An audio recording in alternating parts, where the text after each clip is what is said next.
the same day. And so he came back in the morning by 5 and met me at home, and I said, boy, why would I do me like this now? Why did you do me like this now? He said, no. So opened his shirt and showed me all his bruises, all the... That is all the God during the initiation. Of course, it was a major bruises. Yes. In fact, I was the one that had to use hot water to massage some part, give him the... Because it's a terrible thing. Yes. But when I was doing that, those bruises were nothing new to me. Just let me bring this to you. All the fights that I ever fought was not because I could beat everybody. I just fight you whether you beat me or not. I just get satisfied. It was just there inside of you. Yeah, so I fight every day. So the fight is not because I could beat you. I fight you. The next day I went to school. I was angry that these guys are refusing me to join. I started regretting being a strong man that I ever wanted to be. Now I remember the Jew priest that gave me this metal charm said, when I see them, I shouldn't run. Some blessed memory right now. The guy came and then, you know what he do? The same thing that I tried to avoid, the guy actually did it to me. He'll come and like, but somebody to swear. Somebody to swear. Who the swear here? Who be the Jew? So you see, if it's in the midst of more than 1, 2, 3 people, that alone is casting aspersion on you. Man, now I understood what my friend went through the night of his nation at the Black House. And then I got to know it wasn't just the normal beating on the street that I was receiving.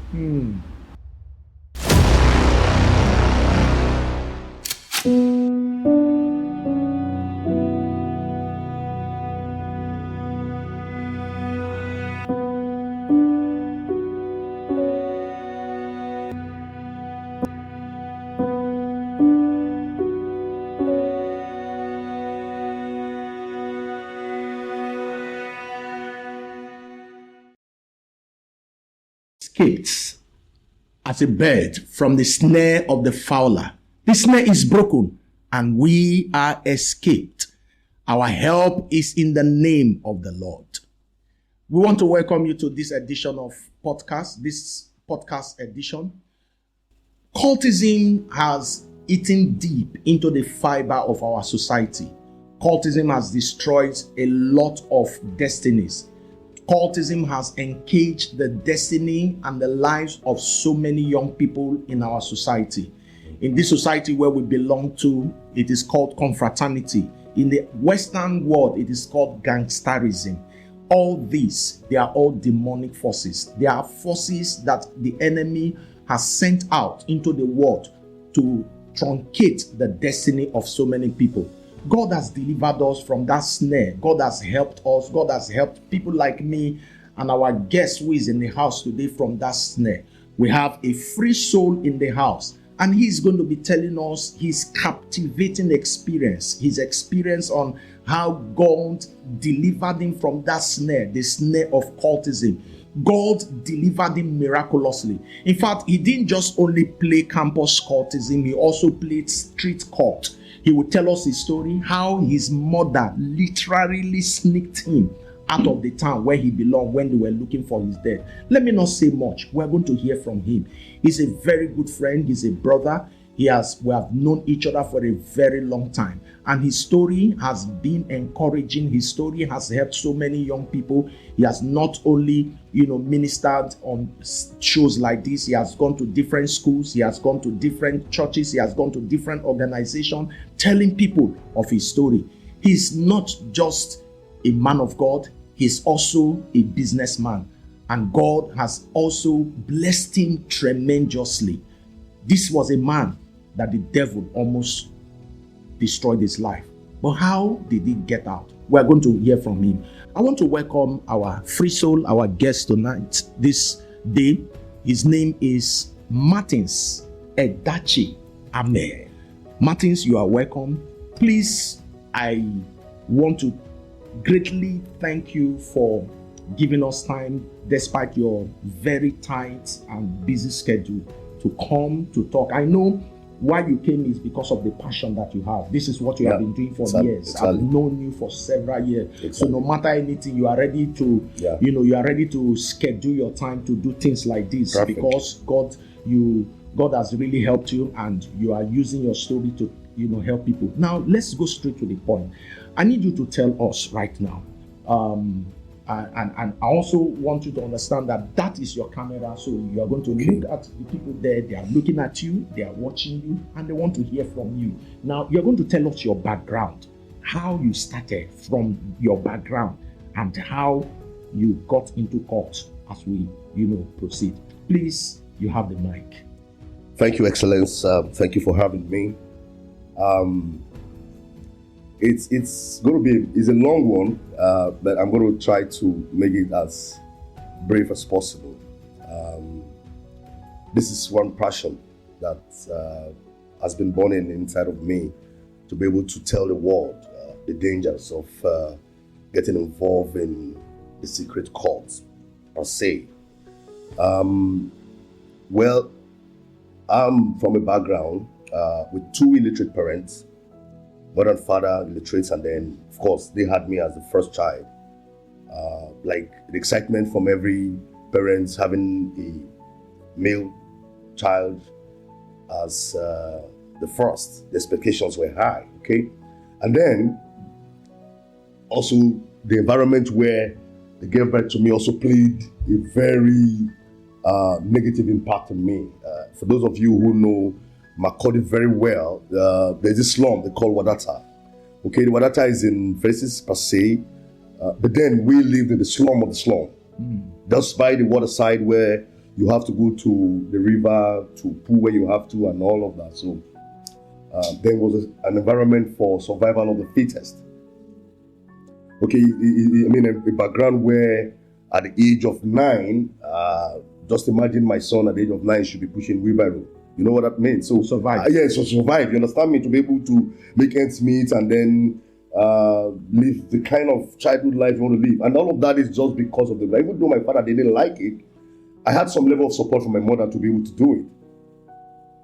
And then from there, from wheelbarrow, you start conductor, Okada, bus driver. So the direction of the path I was going to take was already clear. Okay? When I was doing the conductor thing, the dream for one of my colleagues as conductor boys, where the inspiration was to become a bus driver. Yeah. So most times when we go out for this conductor and bus driver work, by the time we are done by the end of the day, I see the embarrassment that the owners of the bus gives to the drivers. Sometimes the bus will get broken down, and then we struggle to make sure we make something a little to bring back at the end of the day. And then by the time you get back, the owner of the bus is not happy, is not grateful, insults the driver. And then I told myself, I said, is this what I will be going through when I get to this age? And I said, no, I was never going to get to this point. So, bringing it back to the environment. By the end of my primary school, my father made sure I got an admission into a very good missionary school, which is Emmanuel College, Ubokulu, Benue State. And then I went there as a young chap. My environment was impacting on my way of life. I missed other good children. I was becoming a negative influence to them. In the missionary school? Yeah, in the missionary school. Because back then, from Wadata, if you know Wadata very well, there are a lot of brothels around that environment. So children grow up sneaking into the brothels to do. So at that age, like me, you started patronizing. Yes, I think I started before your age. Do you understand? At what particular age? No, let me tell you why. Because I started at the age of 13. Okay, I think mine was about 11. Okay. You understand? Because by the time after the conductor, I was already making money, little money. And then you have, I think, 5 naira or 2 naira. That was the amount to be paid for going to sleep with. For short time. Yeah, for short time. You know what they call it now. And then whatever I made at the end of the day, of course, I'm going to keep the one I'll use for the hotel, sit down, and then do some other rubbish. So all of that were already a lifestyle that I had learned from the slum in Wadata. And so by the time I got to modern college, I was expelling those negative energies to one of my classmates. Okay, we're all age grades, but I'll tell you that was how I started teaching some of them on how to smoke, how to do stuff, how to do a whole lot of shit that they didn't learn from their respective homes when they were coming to school. Okay, and that went on, and I'm a bully. So I bullied you because the environment I grew up from, you have to be a bully. To survive. Yeah, to survive. You have to be a bully. Yes, so if you don't get bullied, they either get you bullied or you have to be a bully. Yes. So two ways. And then, I used to tell people humorously, because of that background, I fight every day of my life until I was 21. Wow. Yeah. In fact, if the day is about to end for 6 p.m. and I've not fought for that day, I'll just look for somebody to fight. I think I've told you this story before. Yes. When the day was running up and then I was moving around with one of my friends. I think his name is Iman. And then I said, Iman, but we'll never fight. No, I don't talk as someone will fight. I just saw somebody with one of the young men. So I wasn't sure if I could actually beat the guy. But I just needed to fight because my day wasn't going to be complete if I didn't do it. And so I asked him, I said, Iman, see this boy, I want to fight him. But if you see they beat me, No, if you see how they beat her, don't separate us. But if you say, if they beat me, I bet quick separate us so I don't collect too much. The man now said, okay, that's fine. I should just go ahead. So the guy was just going on his own. And then I tapped him behind. And he said, actually, when he come in, I said, actually, what happened? Sir, why did you look at me like that? And the boy didn't do anything. And the boy was going, and then tapped him again. So we started fighting. And then, of course, because I wasn't very sure, he had to put my head under his armpit and keep me very well. So my eyes were already turning red. And then he held me so tightly and was forcing. So I now was waiting for a man based on our agreement to come separate us. And then Emma was nowhere to be found. So I started shouting, Emma divide. Emma come down. Emma divide. Emma refused to come divide. So it took God to get me off that guy's armpit that day. And then so that's how all of that continued. By the time I got to secondary school, I had already given myself a nickname. And then they called me Fabulous, and then it was everywhere. I come bully fellow classmates, junior students, and the school authority, had to pick me as a special case. So every morning in assembly ground, I was brought out, shown to the students as a bad example. I was beaten publicly, and all of that virtually every week because I would have committed something. But somehow, how they allowed me to stay back without expelling me, I just didn't know. That was God then. So all of that went on until 97 after the WAEC examination. So you were able to finish. Yes. Of course, I've always known you as a very intelligent. So young man. Yes, I was intelligent, but then because of all of the other encumbrances around me, I wasn't settled to really You were not focused. Yeah, so I lost that focus. More so, my problem was an inferiority complex. Growing up, I had that complex already because of the state of my parents. Of course, they were so poor that even the poor called us poor. You just imagine in the midst of that kind of environment where everybody lived there as poor people, we're also the poorest among them. Was that bad, eh? Okay, so that complexity held me so strong. And all I needed to do was just get strong. So I needed to be strong, bully people, bully children of the bourgeois or whose parents do well in quotes, to make sure they fear me. Because I couldn't afford what the good life they afforded. So all I could do was just to get strong, fight, bully them. And then just let me bring this to you. All the fights that I ever fought was not because I could beat everybody. I just fight you, whether you beat me or not, I just get satisfied. It was just there inside of you. Yeah, so I fight every day. So the fight is not because I could beat you, I fight you. Even if you're older than me, I'll be the first to make the first attempt, and then you just beat me real well. Sometimes you beat me to stupor, and then I'll just be glad. At least I don't satisfy. I don't fight today. Yeah, I don't get to the issue and today beats for the fight while they fight every day. And that was really demonic. Okay, so that complexity made me went that far.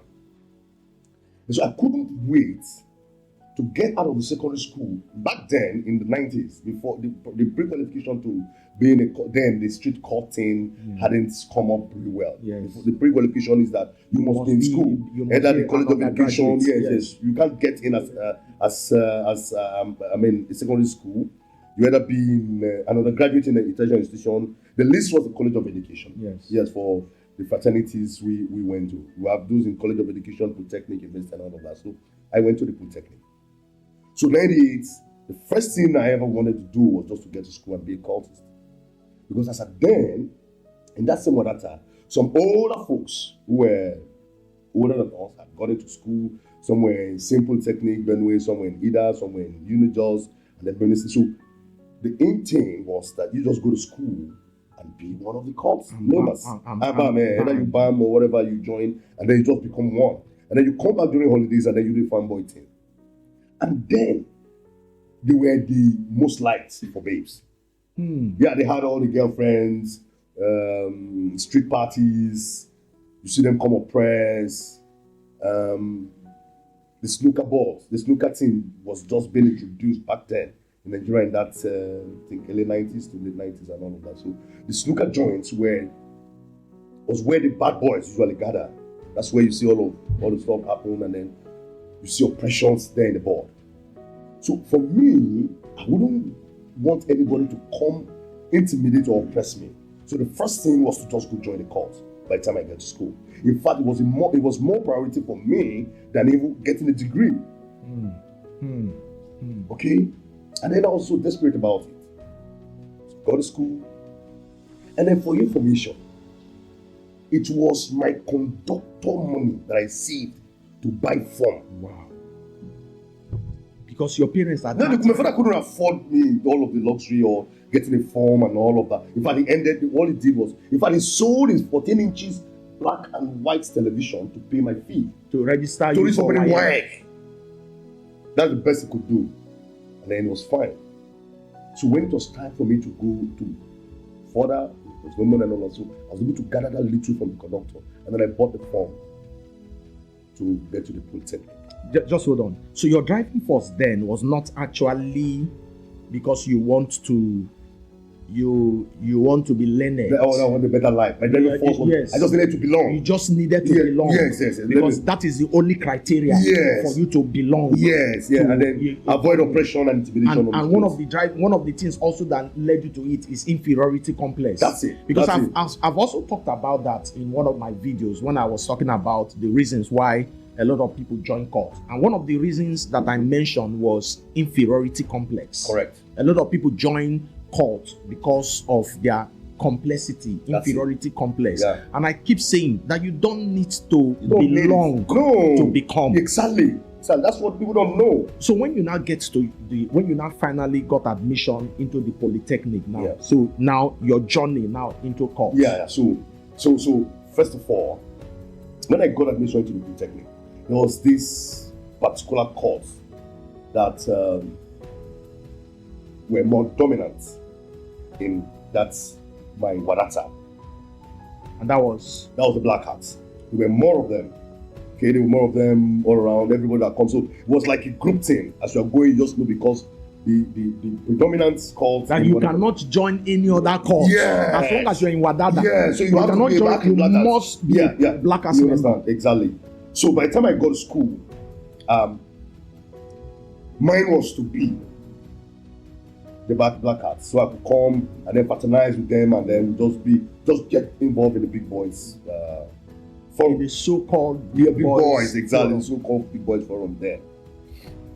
And so, of course, we filled form to be able to join Black Hat, and of course, the day for initiation came. And then on our way to the bush, that was around 1 a.m. They kept us in a particular spot, and then by 1 a.m. it was time for us now, to move. Please, let's take this now. Now, you said the day of. I want to know how did they come to contact you to join court, or you went to them?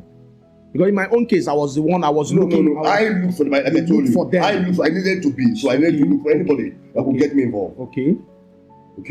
So I went to look for them, and then they said, okay, oh, you're welcome and all of that. However, something played out on our way, and then I said somebody came around.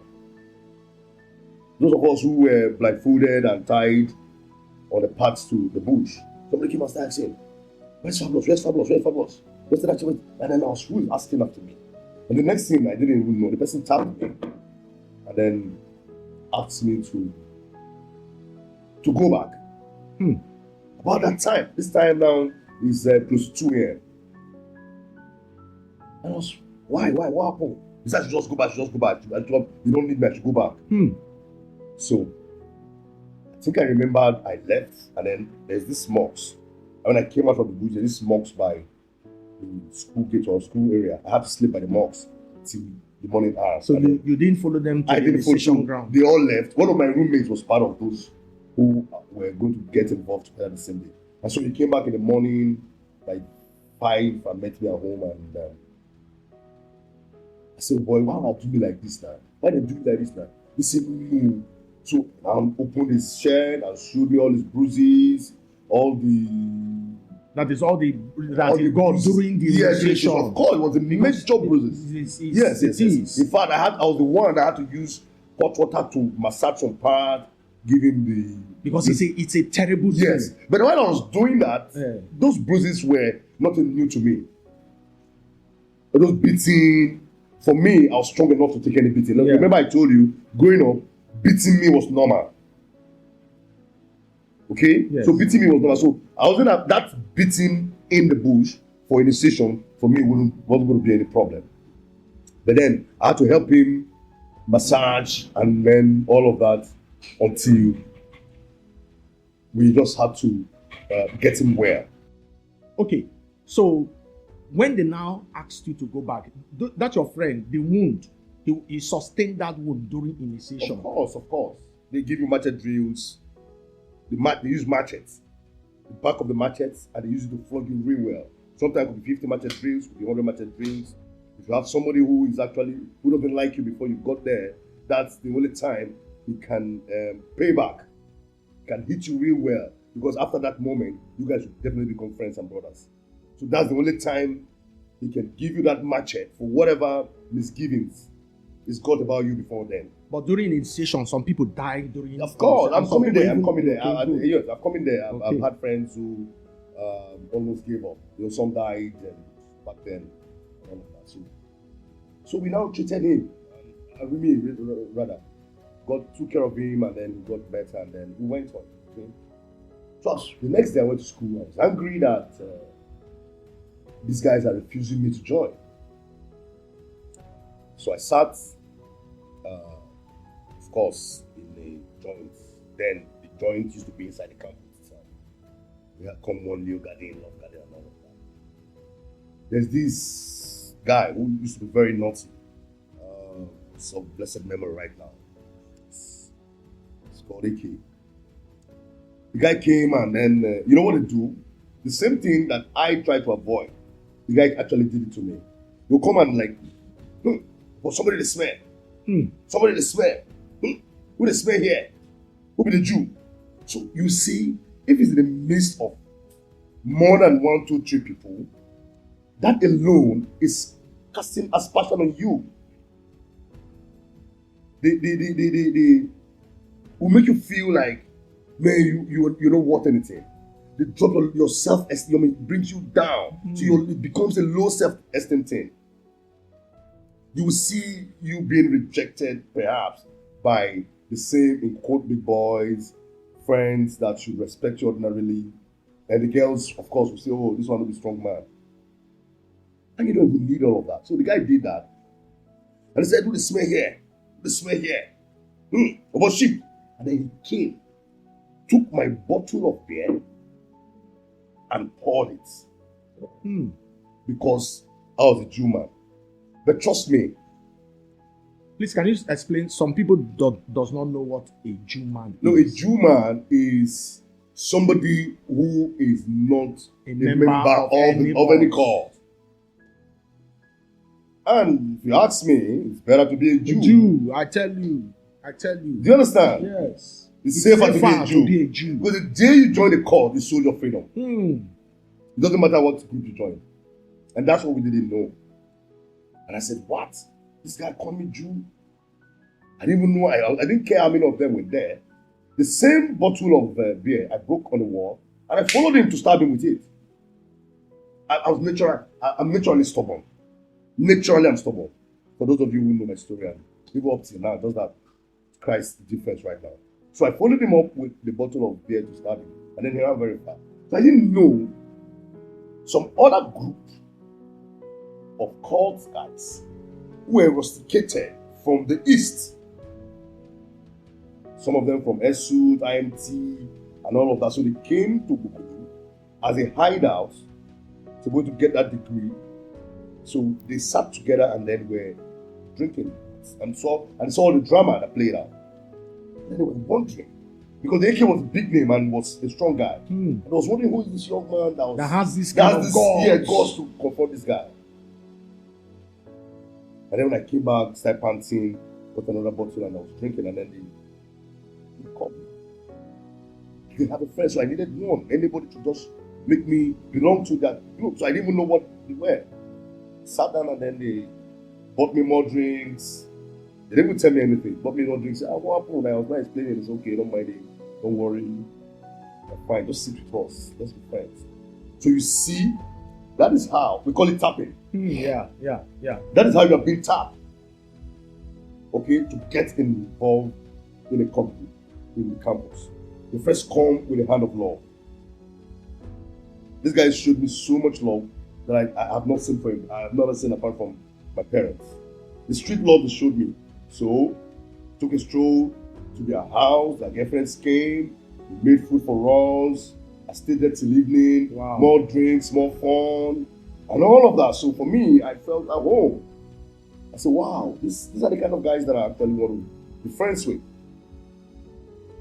And then he started introducing me to another cult group. The Vikings confraternity. They said, well, they are members of the Vikings and that would be good for me and all of that. For me, I didn't even bother whether I was going back home to Makodi, the Wadata slum to meet those guys who were predominantly the Axemen. Yeah. So, and then they brought a few other guys and then they booked a date for our initiation.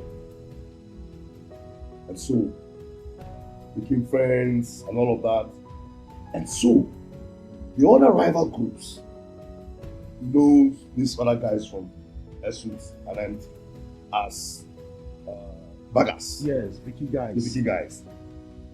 So, they wondered why I was now amongst them. Of course, nobody will let you know that we are taking this one for initiation or farming at a particular time. So they thought I had become with these guys. Meanwhile, our initiation date was already being planned. So by the time it was time, I think 6 months later or 1 semester afterwards, it was time for the real deal.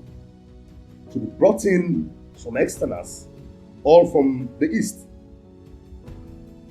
Okay? And then they came, terrible looking guys. They came with the boss and all of that, and it was night. Now, remember, I schooled in Emmanuel College. The Polytechnic was in the same town. So the bush terrain, I know better than anybody. Okay. Because while in the Emmanuel College, I lived with my grandfather. So once in a while, we go to farm. So I know where it's safe for such dirty stuff. So you were the one sighted the island. I was not sighting the island. I was the one going inside the the thick forest to get a place for where we do initiation.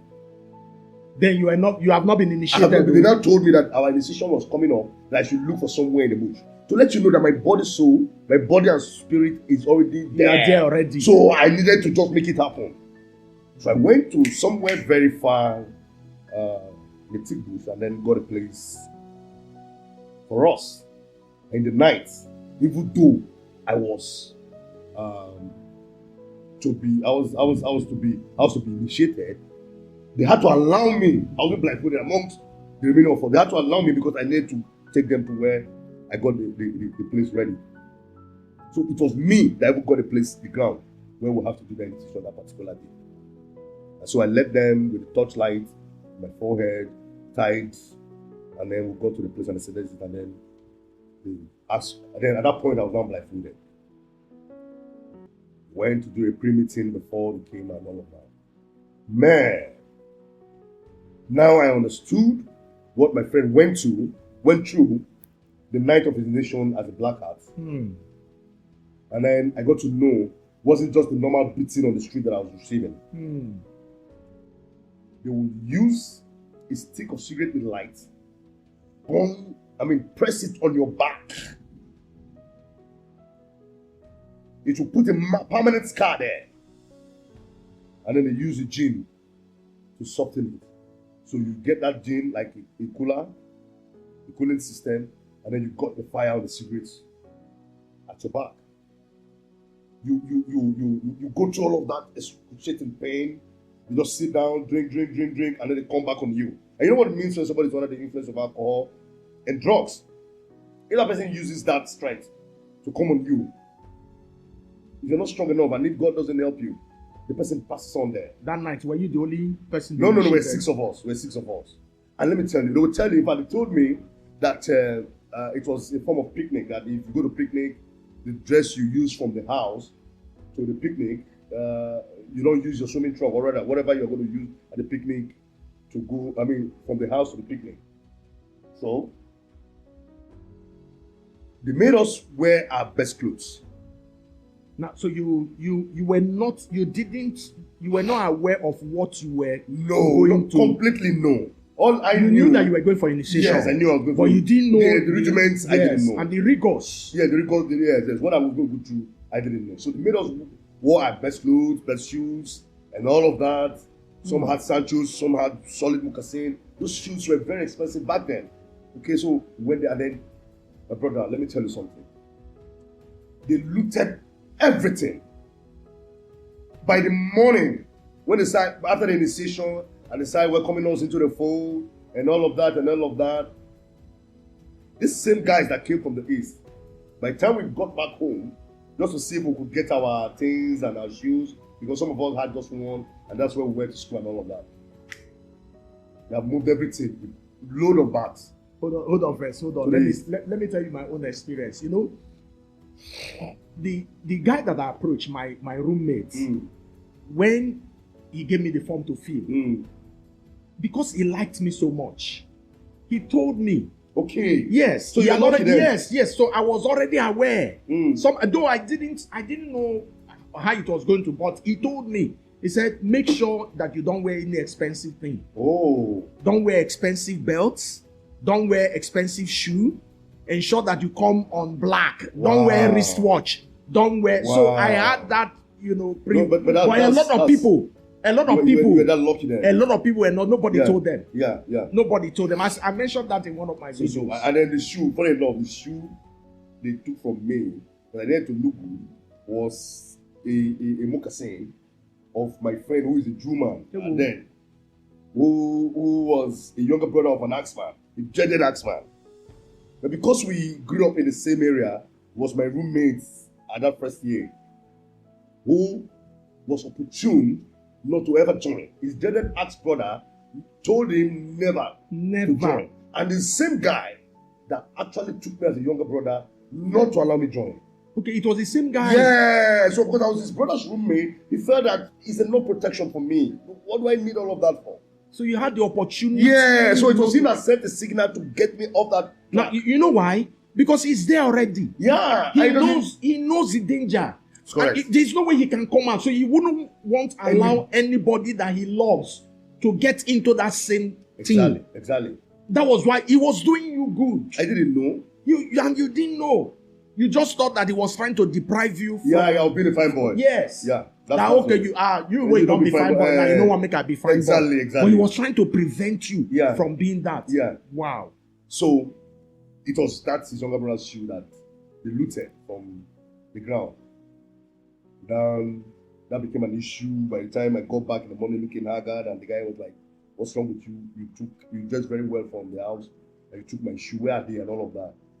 And I saw that I had bruises and all. He said, "Oh boy, you don't go join them. You don't go blend. You don't go blend. You don't go join them." So quickly, he told his brother. Wow. And then the brother was so mad at me. First of all, I was asked to pay the shoes, and then leave the brother's house, the younger brother's house, and then we should stop paying together. Because you become a bad of course, yes, influence. and then I'll get the brother exposed to some shit. So that's how we lost all of that. The thing went, wait. But you see, the day I got involved was when my problem started. Please say that again. I need you to say that. Look at the camera and say that again. The day I got involved was when my problem started. That day of your initiation. That is where my problem started from. That is where my problem started from. And that singular act cost me my degree from that school. Okay? And because I was already always ready. You were wild already. Yes, I was wild already. So with that demonic force now yes, that entered you during the possessed, such that it became deadly. Such that when I went back home, they had heard that I was already a member of the rival cult group. But that even made me puffed more. That made me puff like 12 to guys anyway. So those older guys that I was respecting earlier, who were axemen, I stopped greeting them. You know, that mentality. Of course now. Yeah, that we're not the same forum. So I started forming enemies on my own. That were not necessary. But by default, already, by default, you already have. So I was now puffing for them, no respecting anymore, no senior high and all of that. So it became the thing of you do your own, I did my own. So all of that went on, and when we're few, those guys at some point had left the school. The guys who were my friends had left the school, and then a couple of others who were actually not willing to go that way. Those who had moral upbringing, who were deceived into the same thing, were not ready to push out of it. I took the Viking food as a tradition. I wasn't going to church. So I believed in the tradition.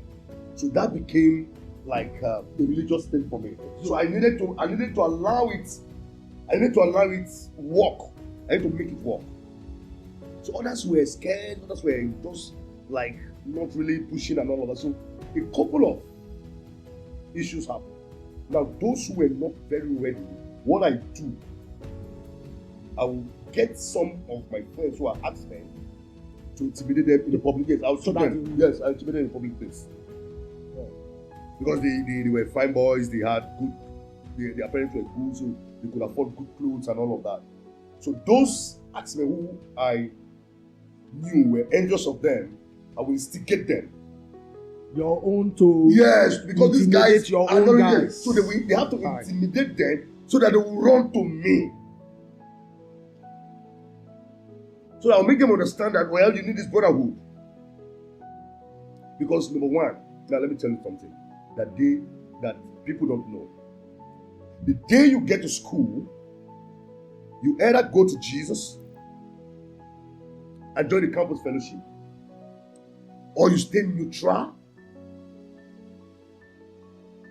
or you join, which is not an option. Joining is not an option. You understand me?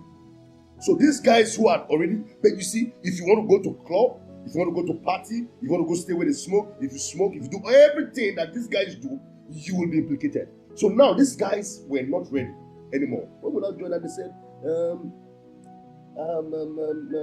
Martins, we don't think we can go further with this stuff anymore. That they want to seal for Jesus. Oh, really? You didn't know Jesus was there before you said you wanted to seal for him. It's fine. Then when we go to party where we do all of the other shit, you see them want to come play fanboy with their girlfriends and all of that to still be part. Meanwhile, they already know them as strong men, but they are not associating with the strong folk that they belong. So they were not ready, perhaps because of the sinister views and all of other. So they were playing one leg in, one leg out. But then, by the time I instigated the other rival group to give them some good intimidation to the point that they were even hit, called them HIT. These guys hit them real well. All was my arrangement. So they ran back to me. Oh, Martins, did you see what happened? I said, well, you guys are selling for Jesus. But people who sell for Jesus don't appear in this kind of forums. So why were you there anyway? Come on. Yeah. So if you sell for Jesus, there are some places you shouldn't be. You shouldn't be. There are certain things you shouldn't be. That's correct. So you flock with your own association or your kind of people. So, and they said, okay, they just realized that they can't just continue this way. That what do we do? They need to pay back. And I told, okay, go do the tradition, bring me a bottle of squadron and then Benzine and every other thing. And then let's do tradition and then work you guys back to the full formally. And they did all of that. Now, I want to, let me cut you short. There are certain things I need you to also let them know. I've mentioned these things, but I need a confirmation from you. Now, Vikings confraternity, which deity do they serve?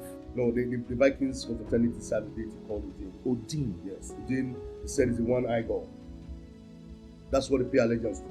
So is Odin a demon or a person? Odin is a person. If you look, all of that came from. It's a spirit. No, it came from the Norsemen. Scandinavians. Yes. Back then, from the island, the Scandinavians, the scavengers rather. Okay, so the founder is who they pay allegiance to. So it's like a god. He's a god. It's a god. If you ask me, it's a god. Yeah, it's a god. That's their god. So it's a deity. The same way the Axemen have their Korofo and all of that as their god. The Canadians have their grandpa and all of that. You know. The Eye have their Jaku. Exactly. So you just form all of these and you just pay allegiance to things that you don't know about. So they came and then we did that tradition, and then if you ask me, that was also their greatest undoing. If they had moved on like they wanted, whatever happened to me would never happen to them. That set we all love the people we went into. Because by the time they got back, issues started happening. Then the ones that they even instigate started happening, they started harassing people all around and all of that. So the guy that was supposed to be the number one, the executioner, was docile. So he wasn't acting. You know, some guys would want to avoid any form of trouble to be able to go through that phase and write exam and knock out. Just so that you understand? Yeah, just graduate and move. So he was that kind of person. But when it has to do with the sinister money, the robbers and all of that, that's how we enter. Yeah, that's when he will come to become a executioner, gets his other man, and then they move around, harass. And then I was the one doing the money drive. But the first day of my initiation, I was already given one of the executive. I was called the strike the first day. So I saw that issues were happening in school and they were doing a chance. They took you guys a lot. So one of the season in the initiation, I had to do a strong mutiny. And you know, the mutiny in a cult is like a military mutiny. Yeah. Like you succeed, you shine, but you fail, you die. Okay, so I had to do that. I'd arrange a group and all of that, those who were behind him, and I had to point out some of the errors like every normal person would do. Say, this guy is not doing well, let's pass the vote of no confidence, him or her. So I had to make them understand that we can't the confidence in this guy anymore. So I passed a vote of no confidence on him before that day. And you don't go there to do all of that. So you would have arranged yourself, arranged everything, and then there, in the session day, that particular day, I brought out all of this mess up, fuck up, excuse me for the F word, in code. And you don't table that. I don't like telling the chairman of the company or a president or something that, oh, you messed up, get out of the seat. And that was deadly. So the next thing I just called his real name. I didn't call him executioner anymore. I just called his name and said, well, this and this and this is happening. That's that. And he saw me. He looked back and to see his guards and to see if anybody could resist what I was saying. And just to his surprise, everybody was mute. Everybody was mute rather. And then he took to his heels, brought out the gun, just cracked it. I lighted him. But somehow it didn't get to him. The next thing, the others came behind with machete and all of that on the ground. It was a deadly one. If he had resisted, trust me, the spirit that was at work with us there would have killed him. So you see, these are the deadly things. You get yourself involved. What do you need all of that for? And then he obeyed, followed the protocol, he got his blood. For information, blood is involved in everything they do there. We do there. And then got him up. I said, well, I will rise up. This is tradition. This is normal. And then I took over the ship immediately. And that was the worst thing that could have happened to any child who came under my influence in school. Then,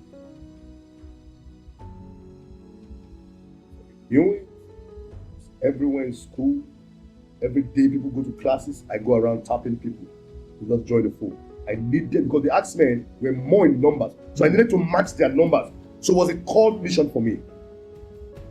So at that point, everybody in school had already known that I was the number one. In school, the news went around everywhere that I was the number one, Vikings and all of that. 2 weeks after that, this happened. I led the squad to the local government chairman's house. Then, this was 99. And after all of that,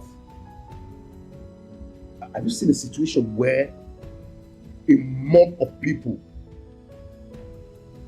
beat you to a point that you almost died. In fact, the villagers, because the house where we went for that hit was the house of the local government chairman's wife. The villagers teamed up with other court groups, and then they were looking for me. And then, as foolish as I was then, instead of me to stay away, I went back to my house. So it was there they came. Beat me up to the local government chairman's place. And then I was high already on drugs and alcohol.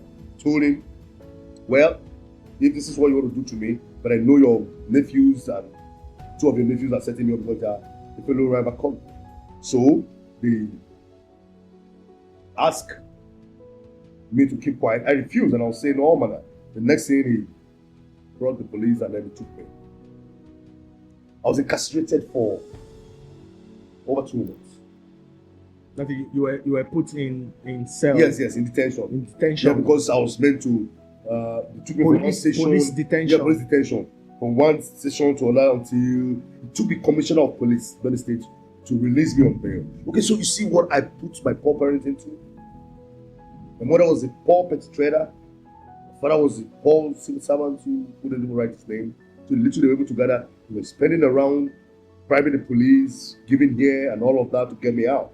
And I know you feel it that the moment I come out, you still go back again. I still go. In fact, right in the police detention, I'll be sending signal that everybody should be calm, that everything is fine, and I'm coming back for the next meeting and all of that. But like, people were like, you sure this guy is okay?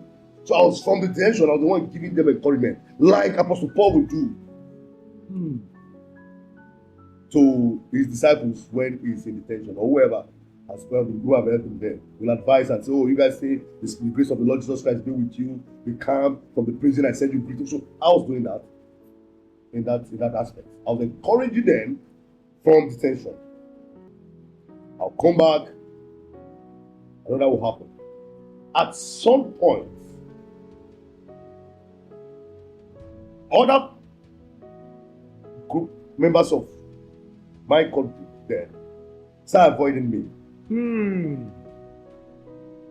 Yeah, they start avoiding me because just an association with me, you know, they spells trouble. You know, they say Martins will cast you. You understand me? Yes, just association with me, either you are being blackmailed, somebody knows you right now, oh, you're this guy's friend. So at some point, I was now alone.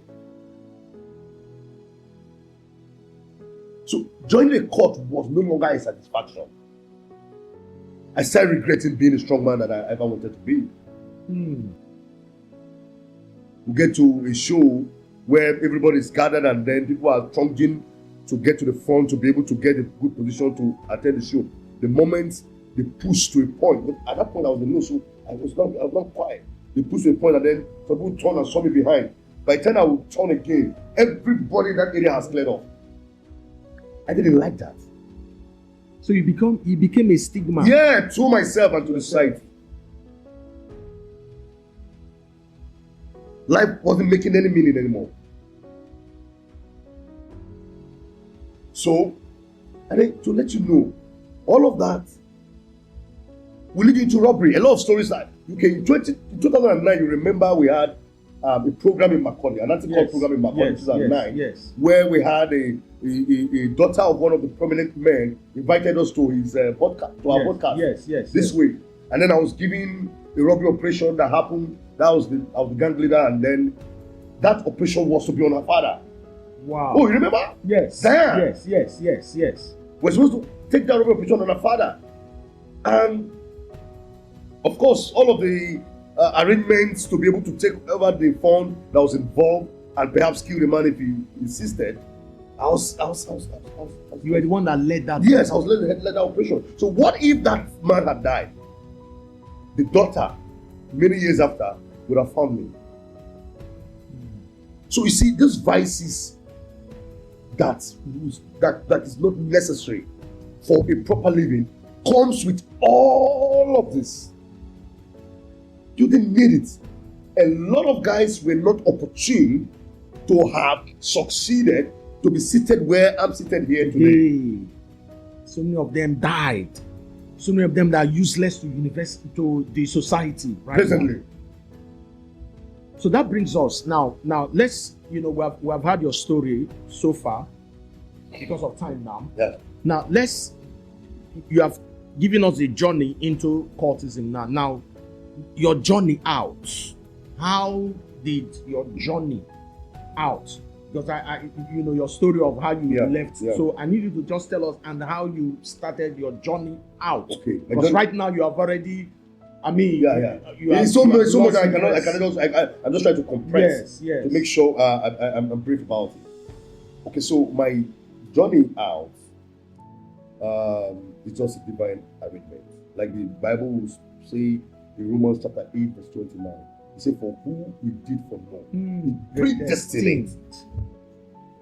I'm a product of predestination. I'm a product of predestining. When God has you in his ultimate plan and goal, he glorifies you. He justifies you. He justifies you and glorifies you.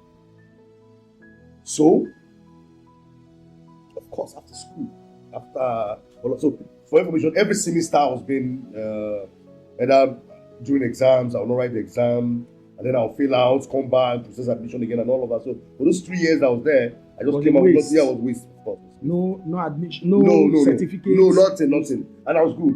But then at some point, at one point, I got a certificate from the academic office. At one point, yeah. At one point, just to show my father that the diploma I went for, I could get it. Can you just briefly tell us at that gunpoint? Yeah. We went to the woman's house in the night, and then she was somewhere around the kitchen, and we just barricaded her. And this was a joint arrangement with one of my friends, with an axeman with him. And I said, well, you got so it was a joint force. Yeah, a joint force. Axeman. Yes. And a Viking I said, man. give me this. You say you didn't go to school, you are not to school. I said, madam, you give me the certificate or you die. I'll kill myself. kill you and I'll kill myself, but I wouldn't wait for them to come and do it for me. Because life doesn't make any meaning to me.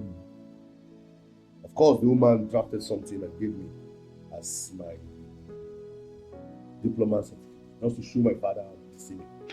Doesn't make any meaning to me. So back to Macaulay after that. And then, of course, holidays, that's when the street call the started. street call now started. So joke became something. And then there was this time we needed to do a party where they came to me to get my own part of the form that's needed. And it was 25th December 2000. Like I told you before now, that where I live were a group of the axemen. So some few guys, baggers came to see me and then Robert drive me. Sorry if I use that language, but I just call it the fund for whatever we are doing. So they were harassed and intimidated by this other rival group. I went there and then I said, "Oh boy, give them their bonnet and all of that." See, everything happened. He said, "Man, what is that? They have poured fuel on the ground that we should light it." What does that mean? That means that the war, that war should begin. So went back home. These other guys went, called the other our friends, got back. And instead of these guys to have made peace and whatever it is, it became a fight. Immediately they came out from where they were and then got shot. Street where my mom, papa, everybody there. Got shot. No marks. Everywhere, no marks, nothing. Became a street war. I didn't know. Before then, like I said, I just need to be cutting to my show. I'd already been hit severally. I'd gone to one village somewhere across the river Benue to get some chance to have protection for gun and iron. You see, the devil is wicked, but more real is our victory in Jesus. Amen. So those things were actually working back then, but I give glory to God. So they helped me severally, tried to hit me, and nothing was penetrating. Because of those charms. But even at that, this particular day, after that altercation in the morning as of 25th December, by evening 4 p.m., they came after me. One held my hand here, one held my hand here, and then the other one used the axe on my head. As at then, I had not eaten that child. It was after then that I went to eat that child for metal and blood. And then in fact, it affected my brain. And then I lost my memory for about 3 days. I just called it 2 hours. I couldn't, if I see you, I won't recognize you. Can't even remember your name is Excellence. And all of that. I was terrible. So the war broke. That's it down, one hit onto another, one hit onto another. Now, those who were not core members, when I say core members, who joined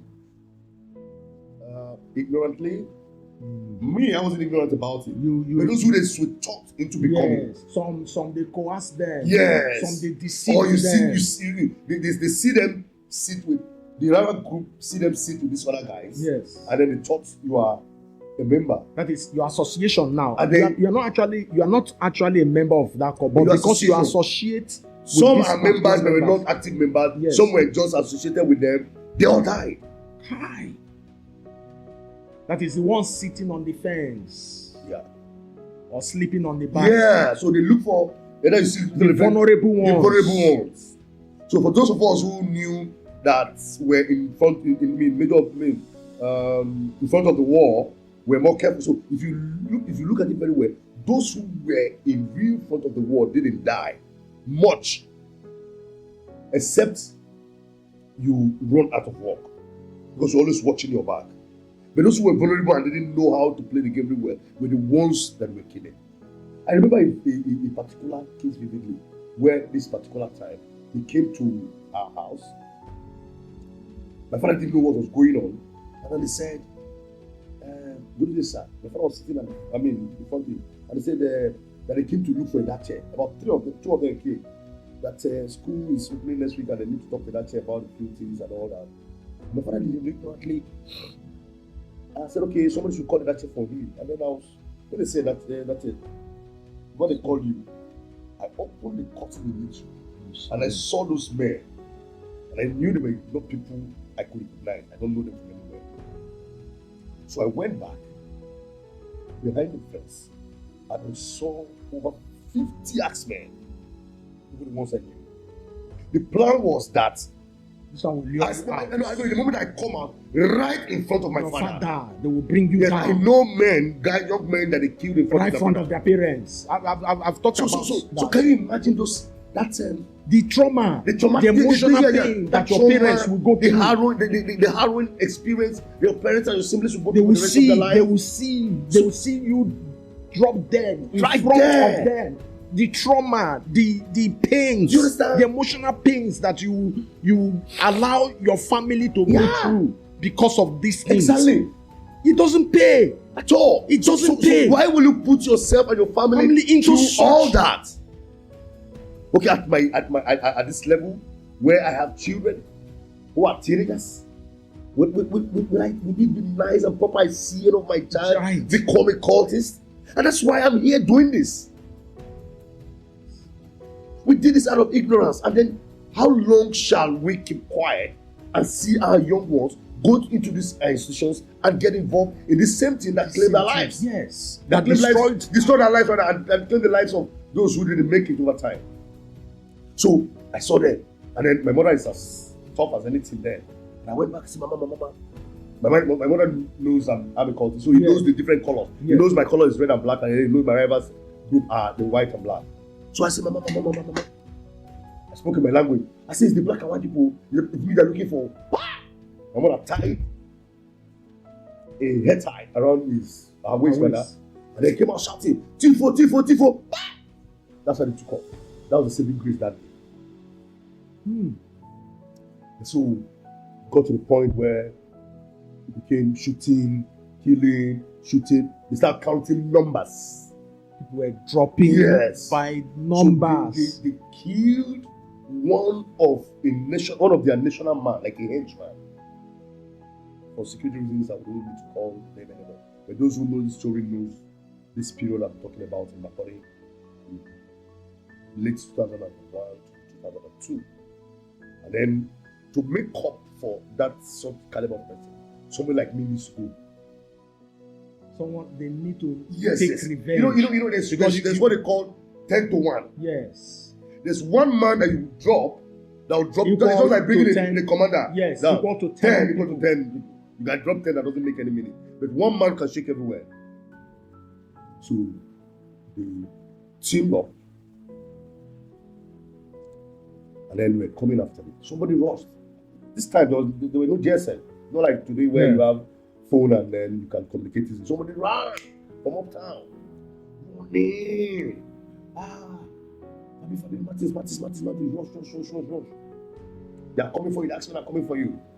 Now I remember the juju priest that gave me those metal charms said when I see them, I shouldn't run. That God is giving me, what He gave me is Odeshi. I should just begin to collect the arms and all that. And you see, at that point, that's what was ringing on my mind. I remember when this guy tell me, oh, wait, to make sure they say be strong man. They were like 50 meters away from me. And I heard one voice behind me, man, if you don't move right now, you're a dead man. Dead man. Kai. Double I see they tap me. They tap. They followed me. They were shooting until I escaped. Followed the water. Through the water, it came to Wadata Market, where my mother does his trade. And as I cried, he said, what's the problem? I said, Mama, that the black and white guys are after me. If I don't leave this town, I will die. They'll kill me. She said, so what do we do? That's why my mother put so much price for me. So much sacrifice. And that's why you don't joke. No. She's all of God. She's after God right now is my mother.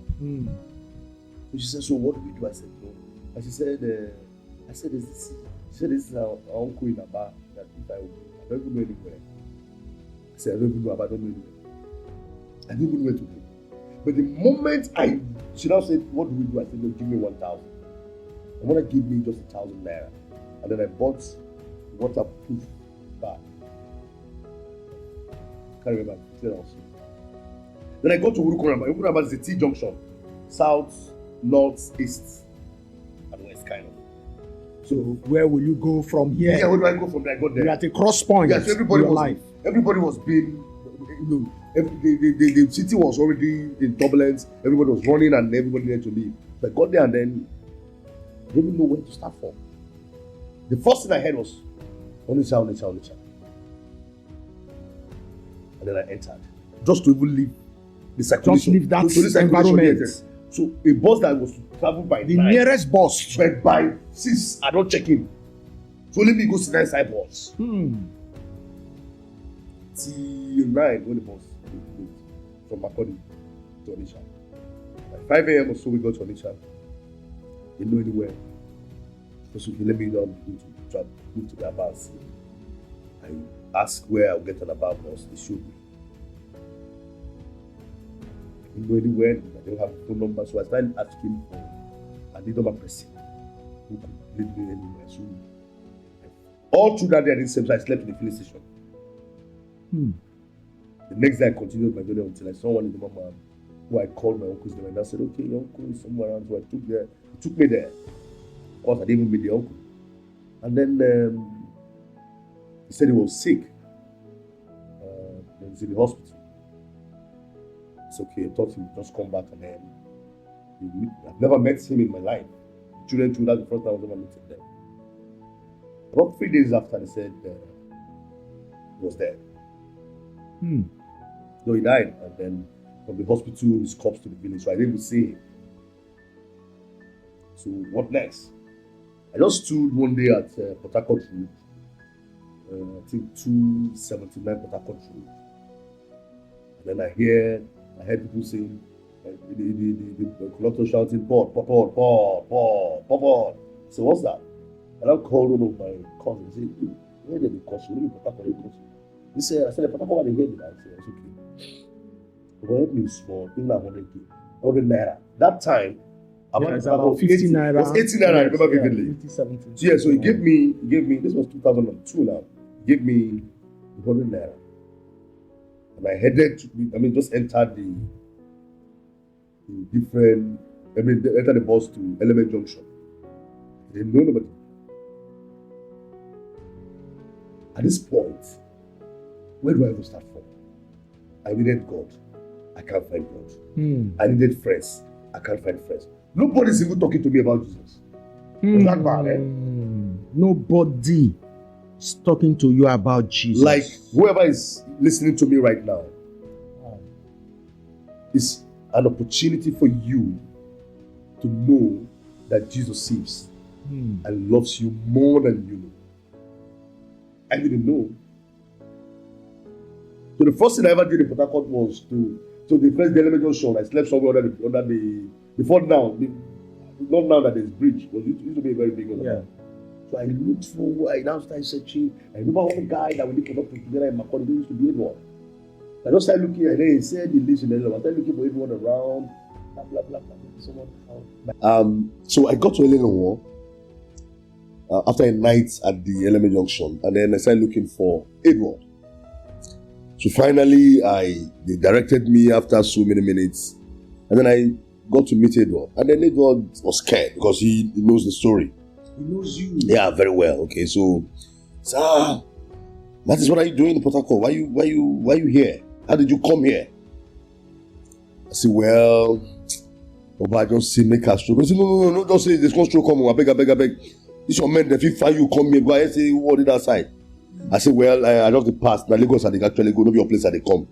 Meanwhile, I didn't have anywhere I was going to. So just give me one night, make us stay. Tomorrow I go Lagos. He said, okay, just come home, better beg. So he's asking me, and then I told him, well, there's no issues. I didn't tell him I was running.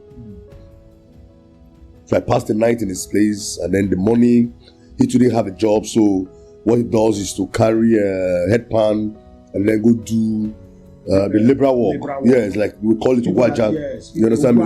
Yes, Ugwaja walk. So I didn't have, for me, I didn't join him. So by the time he left, I was home and I was hungry.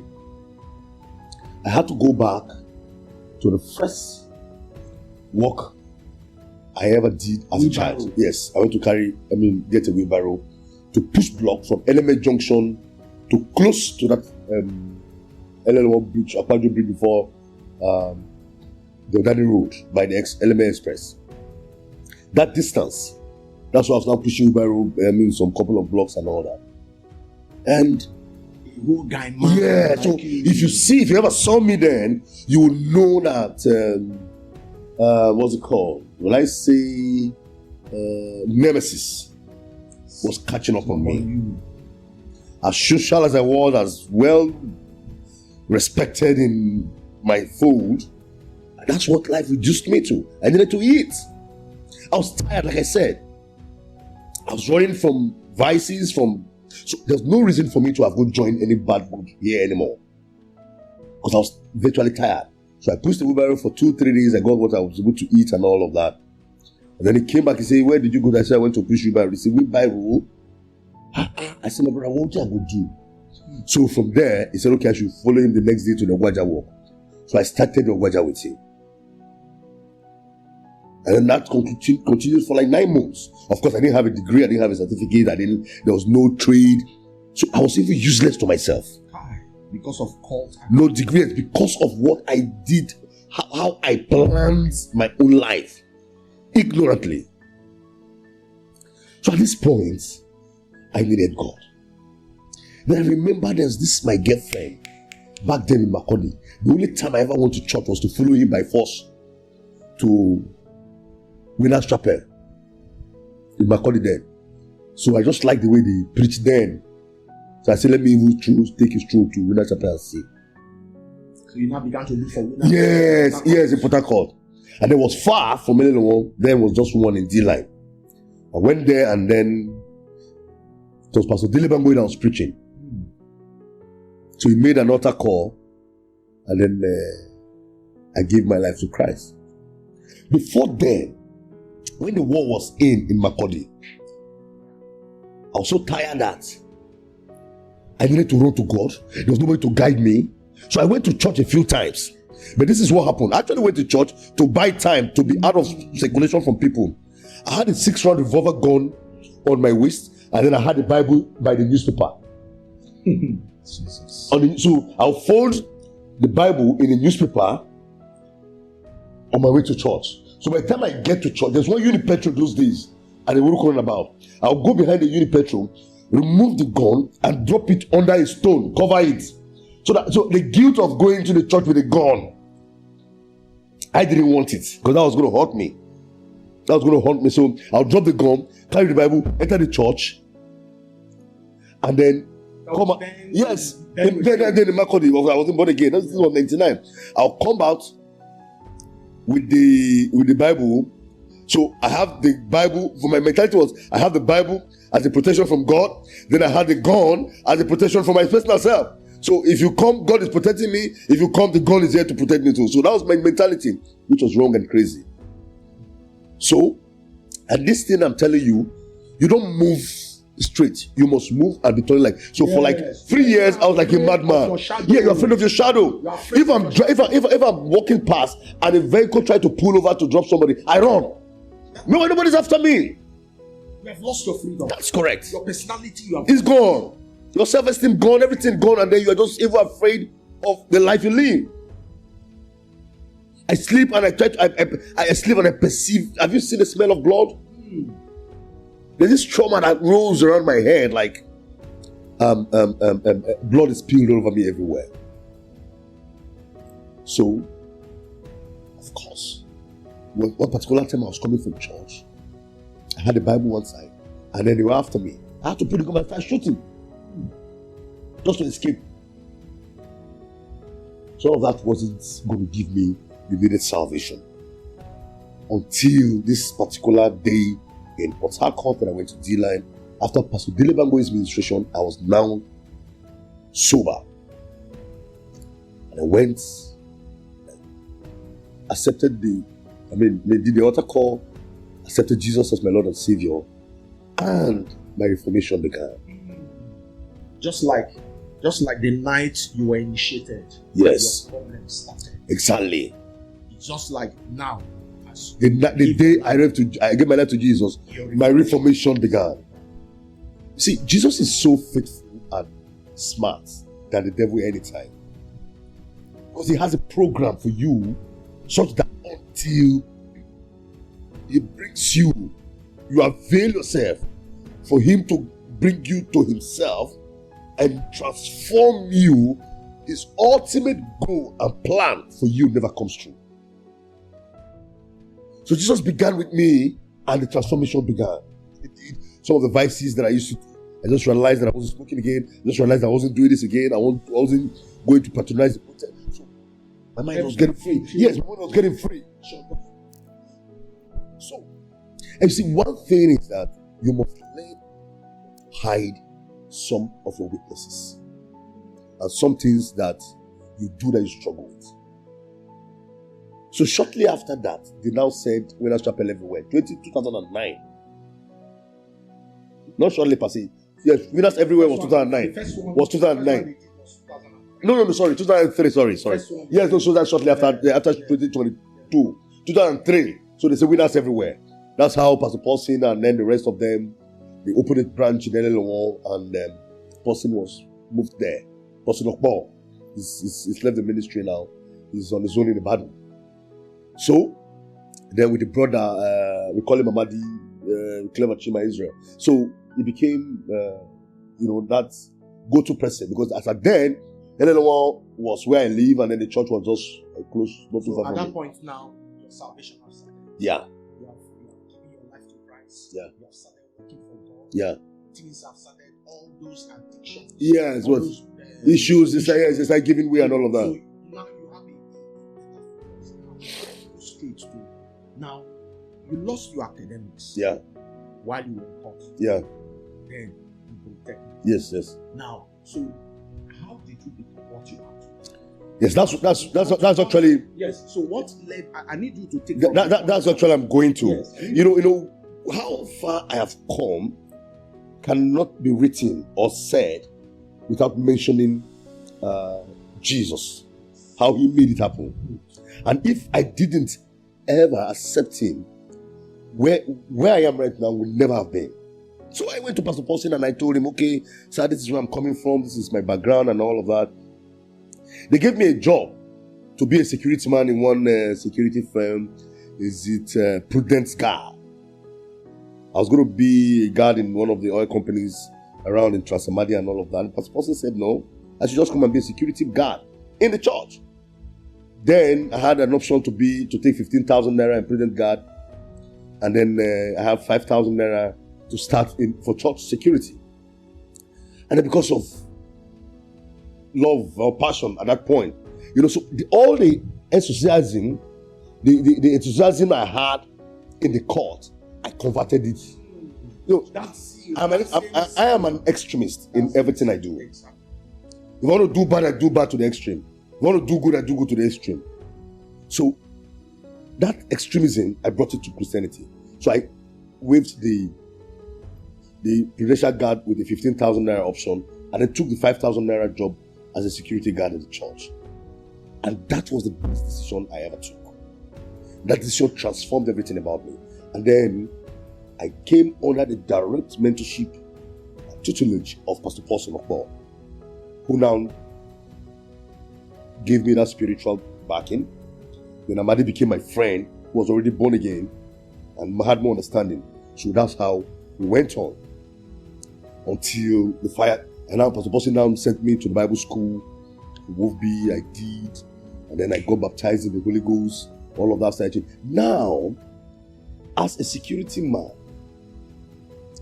there's this American Nigerian who came to the church. His name is Samurubo or so. Yes, Samurubo. And then he told Paulson that he needed about 3 graduates to be given a job in the oil and gas company. Of course, I wasn't a graduate, so I heard about it. I'm at Clever, a few of them, about 2 of them are late right now. He went. And somehow, I told Pastor Paulson, what do I do? He said, you don't have a degree. I said, yeah. But I can do something there. He said, okay, I should just go and see the man. I went there then. It was very difficult to break into the gate. But I didn't have a prior appointment. But I told the gate man that, you know how frustrating the security men can be to you when you are looking for help, breaking into a company where you need a job. So, the guy said, you don't have an appointment, so you can't see him. Because he was the general manager, like the number 2 man next to the managing director of the company then. I told him I told the guard man to get his intercom and just tell him that Pastor Paulson sent me. That was the break. As God will have it, he came downstairs and saw me. Oh, from Pastor Paulson, how are you? And all of that. I said, what can you do? I said, I can be a cleaner. So he called the cleaning department and they said, okay, yes, you can. We have a space for you. And then they gave me an appointment later as a cleaner in that particular company. Sharply, with the little money I was able to gather, I went back to school. Yes. Went back to school, and of course, at this point, I'm alone. I went quietly. And that's 4 or 5 years. I was doing my best with God and getting on. And then I had an ultimatum to bring my degree because I was already... Now, look at how faithful... This is how faithful God is. There were people who I went to meet as cleaners in the same departments who were there for 4 or 5 years and all of that. It was just 3 months. And I was removed from carrying the mop stick and bucket and taken to occupy a position of a graduate, which is an assistant procurement manager. Wow. Do you understand what God can do? That is a transform. Do you understand? Because you see, I cannot. That's why I'm not ashamed of talking to you that's listening to me right now about this. I will any day, anytime tell you about the faithfulness and the mercy of God. And it's not unjust that whatever he does for one, he can do for other. Salvation is free. The benefits of redemption are there for everyone to harness. So from there, I got that promotion to be a assistant procurement manager. They didn't even ask me if I had a degree, or even they didn't even ask me if I had a secondary school certificate or a primary school first level certificate. All they knew was that, okay, there's this young man who can. In fact, grace covered you. Exactly. Grace. So there's no qualification anywhere.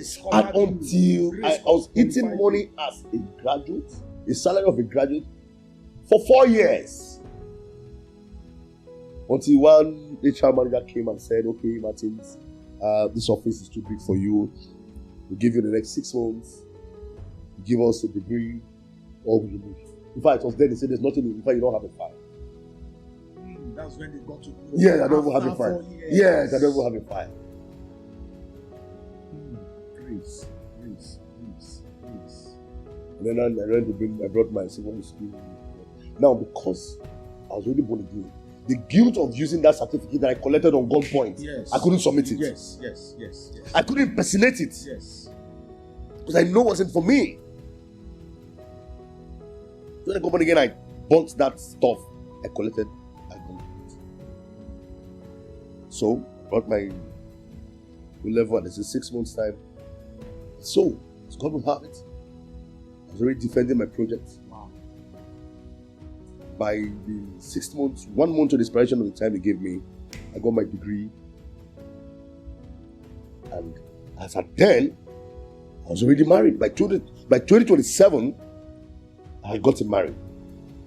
By 2029, my first daughter came. 2009. 2009 rather. Yes. 2009. 2007, I got married. 2009 was when my first daughter came. And then 1 month to the expiration of that ultimatum they gave me to bring a degree or leave that position, I brought the first degree. And as God will have it, they were going to do some structural change in the system. The person who was heading the system was going to be moved to another place. And then somehow, I was made the manager of the section.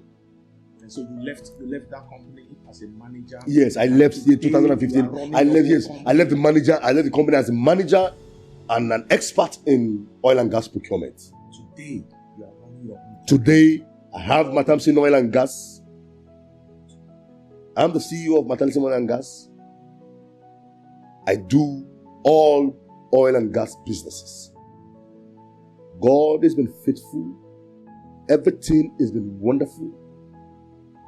The me you are seeing right now is a version of a man that Jesus has transformed.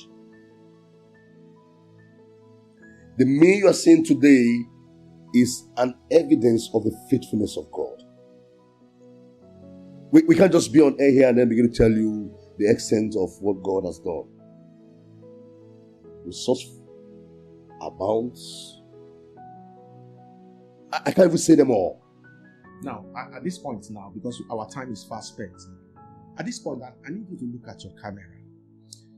There is a young man, there is a young woman watching us, or maybe a parent that is also watching us, whose child also is held bound in cultism. I need you to look at them, because so many people, even when we started this, a lot of people think that we are just coming to create content. No, we are not. We are here to help you. We are here. You have heard the story. You have heard, what God has done for him. So, Martins, I need you, in just few words, I need you to look at that your camera and look at that young man there. What that is held bound, I need you to give him hope. I need you to talk to him. Let him know in just few minutes, in less than 2 minutes. Okay, so whatever we are doing here right now is out of passion.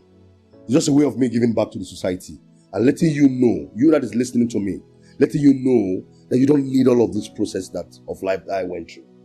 Okay, Pastor Excellence, since I met you earlier before 2009, and then we met 2002 or 3. We met 2003. Yeah, 2003. Yes. Okay, so and then we shared the same vision and the same experience from where the background you are coming from, and then somehow there was disconnect, and then we've been running this all along. However, this is the first time we're going wider by the reason of the social media help. So the man out there that's listening to me, what he needs to know is that he or she may not be lucky. Talk to the person as if you are talking. Yeah. No, the person is listening right now. Yes. So you may not be lucky. You may not be lucky to come out of this shit alive. Either you lose it completely or you get killed. I have contemporaries that we were all in it together in the 90s who are dead. The ones alive, because they couldn't get back the pieces of their life, are already a liability to themselves and their family. Is that what you want for yourself? Of course, no. There's the popular saying that the way you dress your bed is the way you will lie on it. If I know what I know now, there is no reason for me to have ever wanted to be a cultist. So you have the opportunity right now. You don't need it for no reason. In fact, you are better off facing your academics, learning new trade, learning new business, how to make money early enough, legitimately, and be better version of yourself even in your 20s after your teenage age. Please, it is time for you to embrace Jesus, to know the truth, serve him in truth and in spirit, and your life will be a transformation. And most importantly, I used to tell people, I am not afraid of death, because I know if I die, I will make heaven. If I had died back then in court, I would have gone to hell. But thank God for the saving grace of Jesus. that has brought me this far. Thank you, because I know you will not make the mistakes I made, and you'll be a better person as you adhere to this advice and experiences of mine. Thank you, and God bless you. Thank you so much. I deeply appreciate you for your experience, for your story. Now, we have come to the end of this particular section right now. Now, if you listen to some of the things that he said, reasons why he got into cult, one of the reasons is through low self-esteem. Yeah. If you go back to my video, how you can, the reason why people join cults, you will see that. Take time, visit back all my videos. I told you, I took time to lay this foundation. I talked about my own experience, my initiation experience, how to identify a cultist. Then I also, in one of my videos, the last video before this that I dropped, I talked about how you can get out of cults. There are two ways to get out of cult, either by death or by death. If you go to that video, you will see how, and just follow the steps that I laid down. Jesus is the only way out of cult. Jesus is the only way out of cult. Mm-hmm. So if you are held bound, you are trapped, you need to reach out to God, and Jesus can save you. Now listen to his own testimony, his experience. God did not just save him, God transferred him. He transformed him. Everything about him changed. Everything. God gave him a new life. God gave him a new beginning. God can also give you a new life. Correct. God can also give you a new belief. All you need to do is to embrace Christ. All you need to do is to accept him as your Lord and personal Savior. Briefly, if you want to do that, wherever you are right now, I don't know, I'm led to do this. If you want to do that, just quickly say this word after me. Lord Jesus, today, I accept you as my Lord and my Savior. I surrender all to you. I entered into this ignorantly. Lord Jesus, you are the only one that can help me. Help me. Save me. Forgive me. Give me a new start. Give me a new beginning. Let all things pass away. Let all things become new in my life. Thank you, Lord Jesus, for accepting me in the mighty name of Jesus. Go to that video, how you can get out of cult. You will see the process of breaking free from the oath and the covenant that you have made already. Until you break that covenant, until you break that oath, those consequences will still be following you. Thank you very much for being part of this is a movement. Like I said, this is a movement where we are taking this to different schools, to different universities, different primary schools, secondary schools, and we are telling people that cultism is not the end thing. Cultism is a way to death, to destruction. It will destroy your destiny. It will truncate everything. It will bring emotional pains to your parents. Go also to my video and see the consequences of cultism that I dropped, and God will help you as you listen. Please, we're going to be bringing more people with different experience, the same experience, different experience, that will come to share their life story. Please follow us. If you have not subscribed to this video, to this our podcast, please just go and subscribe, and also press the notification button, because we'll be coming to you every Friday. We'll be dropping one video or the other, so you are going to follow us, and not just follow us, share this video. You know someone that needs to hear our message. You know your child, you know your cousin, you know that your relation, you know that your friend that needs to hear this. Please tell them about this video. Let them also subscribe. As you share, be part of this awareness campaign, and the Lord will bless you. So all that I will tell you is stand out, don't blend.